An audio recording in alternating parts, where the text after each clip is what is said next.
इस वीडियो में हम रामायण के ऐतिहासिक, पुरातात्विक और वैज्ञानिक प्रमाणों पर चर्चा करेंगे और इसकी प्रामाणिकता को समझने का प्रयास करेंगे।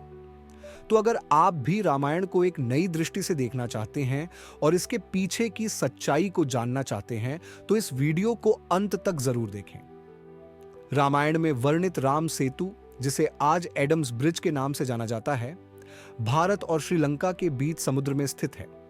नासा की उपग्रह तस्वीरों में भारत और श्रीलंका के बीच एक संरचना स्पष्ट रूप से देखी जा सकती है, जिसे राम सेतु या एडम्स ब्रिज कहा जाता है। समुद्र विज्ञान अध्ययन से पता चलता है कि यह संरचना लगभग 7,000 से 9,000 साल पुरानी हो सकती है। इस संरचना में पाए गए पत्थरों का प्रकार और उनके नीचे की रेत की आयु अलग-अलग है, जिससे यह संकेत मिलता है कि पत्थरों को जानबूझकर इस स्थान पर रखा गया हो सकता है। यह सब रामायण में वर्णित सेतुबंध की कथा को प्रमाणित करता है, जहां भगवान राम और उनकी सेना ने समुद्र पर पुल निर्माण किया था। राम जन्मभूमि स्थल यहां पाई गई ईंटें और कलाकृतियां रामायण के समय से मेल खाती हैं। यहां खुदाई में प्राचीन मंदिरों और संरचनाओं के अवशेष पाए गए हैं। प्राचीन स्तंभ और मूर्तियां, ये संरचनाएं गुप्त और कुषाण युग से संबंधित हैं। रामायण में वर्णित किष्किंधा का वर्तमान कर्नाटक क्षेत्र से गहरा संबंध है। ऋष्यमूक पर्वत यह वह स्थान है जहां हनुमान और सुग्रीव ने भगवान राम से मुलाकात की थी। कर्नाटक में पाए गए शिलालेख और गुफाएं रामायण की घटनाओं को पुष्टि करते हैं। रामायण में वर्णित लंका का वर्तमान श्रीलंका से सीधा संबंध है। अशोक वाटिका यह वह स्थान है जहां सीता माता को रावण ने बंदी बनाकर रखा था। रावण की गुफाएं और किले, त्रिणकोमाली और नुआरा एलिया जैसे स्थान रामायण की कथा को सजीव करते हैं। रामायण में कई घटनाओं का वर्णन खगोलीय स्थिति का उल्लेख किया गया है। आधुनिक ज्योतिष विज्ञान ने उन खगोलीय स्थितियों का अध्ययन किया है और निष्कर्ष निकाला है कि रामायण में वर्णित घटनाएं लगभग 7,000 साल पहले घटी हो सकती हैं। रामायण में खगोलीय घटनाओं का विस्तृत वर्णन मिलता है। खगोल शास्त्रियों ने सॉफ्टवेयर के माध्यम से विश्लेषण किया और पाया कि भगवान राम का जन्म लगभग 5,114 ईसा पूर्व हुआ हो सकता है। रामायण में वर्णित पुष्पक विमान, जो रावण और बाद में भगवान राम द्वारा उपयोग किया गया एक उन्नत विमानन तकनीक का वर्णन करता है।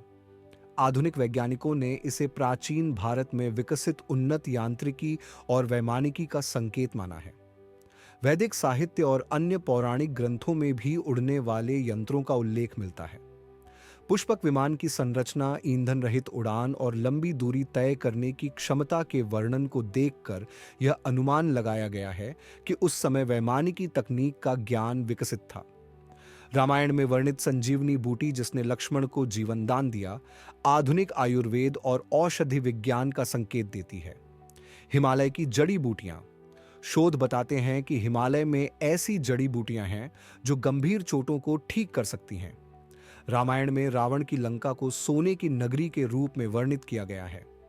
श्रीलंका में सोने और अन्य धातुओं के उपयोग के प्रमाण मिले हैं।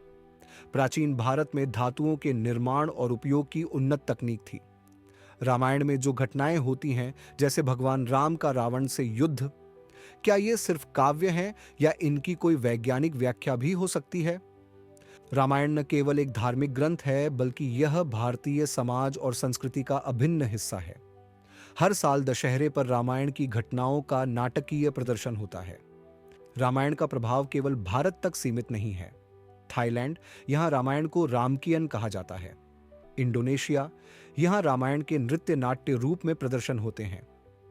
कंबोडिया, अंकोर वाट के मंदिरों में रामायण की कहानियां उकेरी गई हैं। रामायण केवल एक धार्मिक कथा नहीं है, यह हमारी सांस्कृतिक, ऐतिहासिक और वैज्ञानिक धरोहर है। अयोध्या, राम सेतु और किष्किंधा के अवशेष रामायण की ऐतिहासिकता को प्रमाणित करते हैं। खगोलीय घटनाओं का उल्लेख इसकी प्रामाणिकता को और मजबूत करता है। रामायण में रावण की लंका को सोने की नगरी के रूप में वर्णित किया गया है। पुरातात्विक और धातु विज्ञान के अध्ययन से पता चलता है कि प्राचीन भारत में सोने और अन्य धातुओं के निर्माण और उपयोग की उन्नत तकनीक मौजूद थी।